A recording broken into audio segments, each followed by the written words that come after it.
Kung ganito ba naman kagaganda ang mga mermaid sa Siargao na makikita mo while lumalangoy-langoy ka sa mga katubigan or karagatan, ay perfect! Kaya naman for today's video, get ready with us, and this is Nenny Wonder. Ang dami palang isda dito sa spot na to na tinatawag nilang I forgot the cave, but it's really nice place and sobrang ganda. So, pwede siya itong madaanan sa Landor, and look at this one, it's very amazing. Pero, natatakot ako yan dahil may mga pobya-pobya na ako sa mga ganyan na experience na po ng aking friend, which is lumangoy ako sa pinakailaliman, pero eme-eme lang talaga kasi nga sabi ko, grabe yung tubig, napakalamig. And this is my guest from Japan. Kaya namete ko yes, ay, para ano-ano ka dyan, Nini, for today's video. Kaya naman bumaba na ako at syempre i-experience natin at i-try natin kung gaano ba ka ma-enjoy ba tayo dito. Di ba? May mga pag ganun mga pa-eme-eme. Actually, nandito kami dito kasi nga yung bisita ko pumasok doon sa kuweba, nauna na kami. So, nauna na kami pagpasok sumurkat na kami dito sa way kasi ayoko talaga pong pumasok sa kuweba kasi na-experience ko to way back 2018. Nag-try ako dito tapos very high tide at tapos masama yung panahon, may bagyo. Nakainom ako ng maraming tubig. So, sabi ko, I think mauna na kami dun sa labasan and syempre maraming isda dito, so experience natin ang mga kwan. This is behind the scene na mga sabi ko, ang hirap-hirap pala maging vlogger, which is sabi ko kinaya ko, alam mo yung tipong ang hirap maging maganda pero kinaya ko.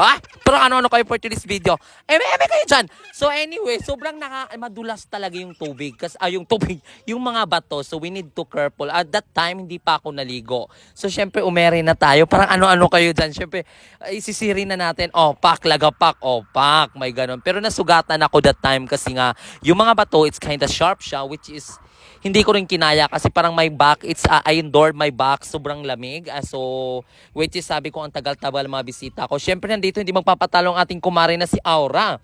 Tawa ko ng tawa for last day sa kanya kasi nga yung atake ng outfit niya, sabi ang dami nagko-comment sa social media. Especially dun sa yung bibibra niya, sabi daw, panty daw na ginupit at ginawang bibibra. Sabi ko, para kayong ano-ano dyan.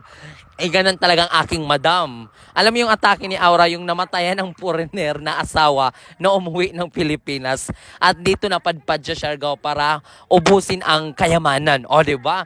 So ito yung mga guests ko, lumabas na sila at sobrang friendly ng mga tour guide dito. Ang pangalan pala ng place na to or yung spot na to is Tayangban Cave. So highly recommended din and very solid, especially this time kasi nung pagpunta namin dito, it's very low tide, so napakakalmado, at the same time walang mga turista masyado. May nauna ng mga chupapi pero hindi ko na nahabol, and the same time nagigigil talaga ako dito. So ang ginawa ko, yung phone ko, gamit kong mismong phone to, sabi ko isa-submerge ko, itatry natin kung gaano ba ka-effective ang iPhone na ganito parang feeling ko, sabi ko ewan ko kung gagana pa to kung pagkatapos ng paggamit natin dito. Sabi naman ng tour guide, gusto niya daw mag-flex yung kagalingan niya, o di sana all. Actually magaling siya to max. At the same time napaka hands-on ang mga tour guide, kaya very highly recommended pag pumunta kayo dito sa Tayangban Cave. For sure babalikan ko to kasi meron din silang yung jumping rope, jumping yung something na yan, ang tawag yan, dick ba yan, yung pwedeng jumpan dyan, so which is really good. Kaya si Madam Aura natin nag-enjoy talaga siya. Ako nag-try ako pero umangat lang din ako, sabi sobrang lamig.